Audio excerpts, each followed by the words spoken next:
오늘은 제가 어떻게 매일 최고의 공부 상태를 만들어낼 수 있는지 제가 꼭 지키는 저만의 공부 루틴을 여러분들에게 공개하려고 합니다. 아마 합격하실 가능성이 2배는 올라갈 거라고 저는 생각하는데요. 자, 그럼 하나하나 공개해 볼게요. 저는 노량진을 오가며 임용고시를 준비해 1년 만에 당당히 수석으로 합격하고 현재는 선생님의 직업을 그만둔 백수 선생욱입니다.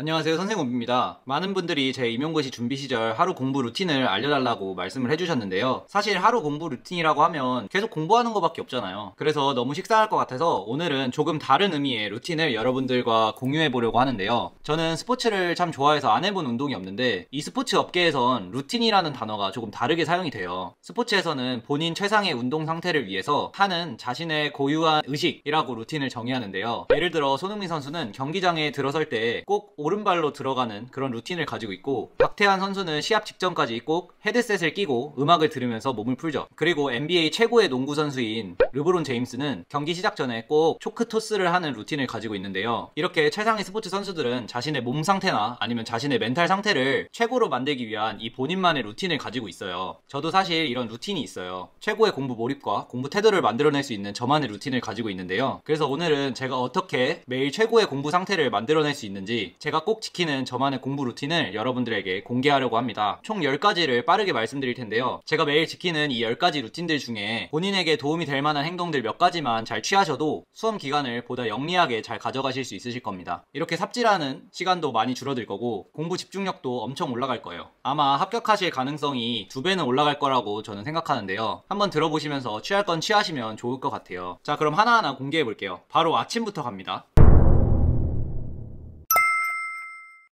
루틴 1. 아침을 먹지 않는다. 저는 아침을 특별한 때가 아니고서는 잘 먹지 않아요. 먹으면 아침 공부하다가 괜히 똥 마렵고 또 졸릴 때가 많아요. 그래서 아침을 안 먹고 독서실에 가서 9시부터 12시까지 아침 공부를 하는데요. 정 배고플 때는 가볍게 비오트나 삼각김밥 같은 거를 챙기고 들어가서 먹으면서 공부하는 경우도 있긴 했지만 저는 가벼운 몸으로 공부를 해야 아침에 머리가 팡팡 잘 돌아가더라고요. 그래서 아침을 절대 먹지 않는다는 거. 루틴 2. 샤워를 꼭 아침에 합니다. 아침에 10분에서 15분 정도 동안 샤워를 하면서 잠도 깨고 오늘은 어떤 공부를 해야 되는지, 오늘은 어떤 일정이 있는지 머릿속으로 그날의 대략적인 구상을 하는데요. 이렇게 큼지막하게라도 아침에 정리를 하는 거랑 정리하지 않는 거랑 확실히 그날의 분위기가 좀 달라지더라고요. 그래서 저는 꼭 아침에 샤워를 하면서 오늘 공부할 계획을 정리를 하는 편입니다.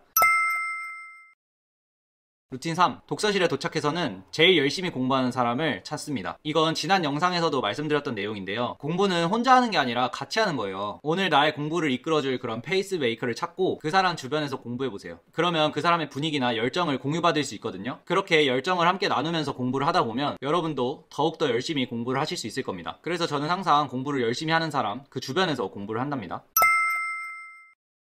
루틴 4. 독서실에 착석하자마자 계획 짜기. 가장 중요한 것 같은데요. 저는 게으른 사람이기 때문에 저 스스로한테 틈을 주면 안 돼요. 그래서 저는 착석하자마자 무언가를 하자라는 원칙을 가지고 있는데요. 독서실에 도착해서는 아직 집중을 시작한 상태가 아니기 때문에 바로 핸드폰을 만지는 순간 20분, 30분이 그냥 슉 날아가게 돼요. 여러분도 다 여러분들을 잘 아시잖아요. 그래서 저는 아침에 독서실에 착석을 한 다음에는 바로 A4 용지를 펴고 바로 계획을 짭니다. 계획은 다음의 순서로 짜는데요. 첫 번째로 오늘 공부해야 될 것들이 있잖아요. 그것들을 일단 리스트를 쫙 적어보는 거예요. 그리고 두 번째, 아침에 공부할 거, 점심에 공부할 거, 그리고 저녁에 공부할 거를 큼지막하게 나눕니다. 세 번째, 그럼 아침에 해야 될 그런 공부할 것들이 정해지겠죠. 그러면 그때서 그날 아침 시간에 30분, 1시간 단위로 무엇을 해야 하는지 그런 세부적인 계획을 짜기 시작합니다. 그리고 그 계획에 맞춰서 아침 공부를 하죠. 마찬가지로 오후에 30분, 1시간 단위로 계획을 짜는 그런 시간별 상세 계획은 점심 먹고 와서 점심에 해야 될 것들을 가지고 계획을 짜고요. 저녁 공부도 마찬가지로 저녁을 먹고 와서 저녁에 공부할 것들을 보고 그거 가지고 그때서야 30분, 1시간 동안 무엇을 해야 되는지 그런 시간별 계획을 작성합니다. 그러니까 아침에는 큼지막한 계획만 짜놓는 겁니다. 아침부터 1시간 단위, 30분 단위로 모든 그날의 계획을 짜놓게 되면 하루 동안 공부하면서 사실 못 지키는 계획들도 엄청 많고 항상 변수가 발생하기 때문에 계획 수정하다가 하루가 끝나요. 그래서 저는 이렇게 그날의 공부 계획을 짜는 편입니다.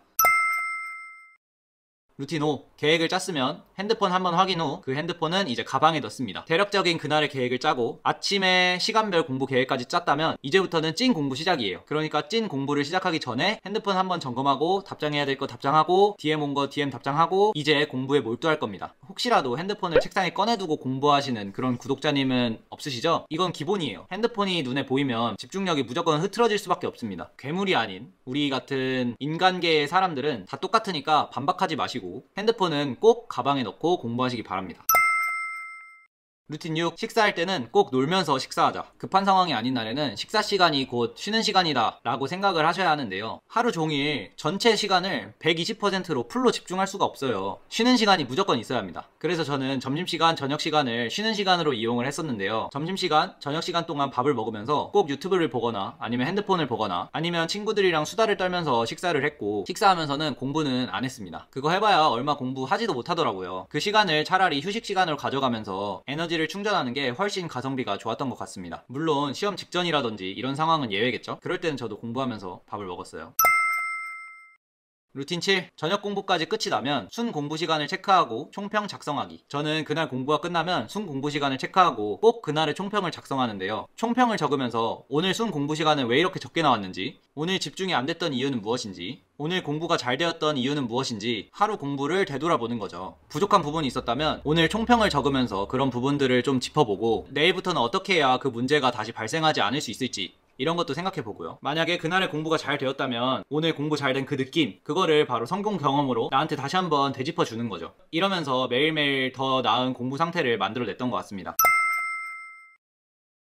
루틴 8. 집에 돌아와서 눕기 전에는 큼지막한 계획을 확인하고 수정한다. 공부가 끝나고 집에 와서 눕기 전에는 수험기간 전체 계획을 다시 한번 생각해보는 시간을 가졌었는데요. 7월까지는 단권화를 끝내려고 계획했는데 지금 이 페이스로 하면 잘 끝낼 수 있는지, 그리고 앞으로의 계획에서는 바뀔 점은 없는지, 이번 주까지 이 부분을 끝내려면 이번 주 남은 기간 동안은 어떤 부분에 초점을 두고 공부를 해야 되는지, 이런 부분을 점검하는 시간을 가졌습니다. 이런 시간을 가져야 우리가 세운 계획대로 헤쳐나갈 수가 있습니다. 저는 이 시간도 고시생활, 공시생 생활에서 아주 중요하다고 생각을 하는 시간입니다.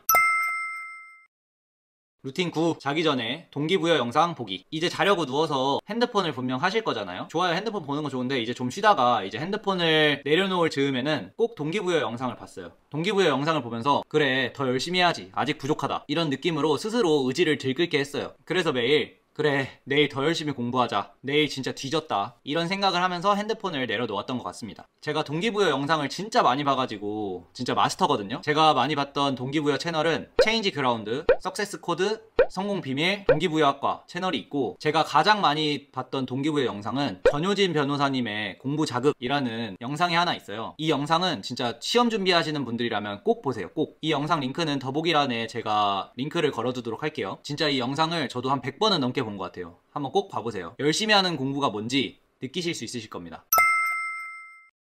루틴 10. 마지막입니다. 눈 감고 생각을 정리하고 현재 상태를 점검하기. 이제 핸드폰을 내려놓고 자려고 눈을 감았잖아요. 근데 또 잠이 바로 안 오죠? 저는 눈을 감고 잠이 들기까지는 제 생각을 정리하면서 현재 상태를 점검하는 시간을 갖는데요. 이 시간도 제가 가장 중요하다고 생각하는 시간들 중에 하나예요. 지금 내가 취하고 있는 공부 전략과 공부 계획이 타당한지 계속 의구심을 가지고 점검하고 내가 지금 잘 나아가고 있는지 점검합니다. 또 어떤 날은 눈을 감고 그날 공부했던 내용들을 되짚어보는 날도 있어요. 그날 공부 중에서 잘 안 외워졌던 거를 머릿속으로 괜히 다시 한번 더 꺼내보는 거죠. 그러다가 머릿속에 생각이 안 나. 그럼 어떻게 되겠어요? 그 피곤한 몸을 이끌고 불 켜고 책을 펴서 그 내용을 확인을 하겠죠. 그렇게 확인한 내용 있잖아요. 그거는 시험 때까지 절대 안 까먹습니다. 여튼 저는 자기 전 생각 정리 시간이 아주 중요하다고 생각을 하고요. 항상 여러분들이 어디에 와 있는지, 앞으로는 어떤 계획으로 어떤 방식으로 나아갈지 항상 점검하셔야 합니다. 이런 생각을 정리하고 지금 현 상태를 점검하는 이런 시간은 아침, 오후, 저녁같이 우리가 공부를 하기 위해서 몰두해야 되는 그런 시간에 하는 게 아니라 이렇게 자기 전에 눈을 감고 생각을 해보시는 거예요. 그래야 가장 가성비가 좋고 또 밤이니까 깊게 잘 생각이 파고든단 말이에요. 그렇게 하면서 본인의 상태를 항상 점검하셔야 합니다. 자, 어떠신가요? 이렇게 오늘 제가 저만의 최고의 공부 상태를 만들어내기 위한 10가지 루틴을 여러분들에게 공유해 보았는데요. 사실 저희가 준비하는 공무원 시험이나 임용고시와 같은 시험들은 더더욱 자신만을 믿고 가야 하기 때문에 본인만의 루틴을 만드는 것도 저는 중요하다고 생각을 합니다. 오늘 제가 말씀드린 루틴들 중에 본인에게 맞는 그런 행동들만 몇 개 취하셔도 정말 큰 도움이 되실 거라고 저는 생각합니다. 그러니까 한번 생각을 해보세요. 오늘의 이야기는 여기서 마무리하고요. 요즘 폭염이라 진짜 더운데 모두들 고생 많이 하고 계십니다. 제가 한마디 해드리자면 이번 시험만 끝나면 여러분들은 진짜 평생 즐겁게 놀면서 생활하실 수 있으실 거예요. 그러니까 좀만 더 우리 구독자님들과 달려보도록 합시다. 저도 함께 달릴게요. 그리고 교육학 키워드는 제가 이렇게 손목에 멍이 들어갈 정도로 하루 종일 타자를 치면서 정리를 하고 있으니까요. 지금 1차적으로 정리는 끝났고 검토를 하고 있습니다. 잘 마무리해서 주말 즈음에는 공유 드릴 수 있도록 해볼게요. 이건 따로 영상으로 안내를 드리도록 하겠습니다. 그럼 오늘의 이야기는 진짜 여기서 마무리하고 오늘도 공부하시느라 수고 많으셨습니다. 그럼 안녕. 뿅!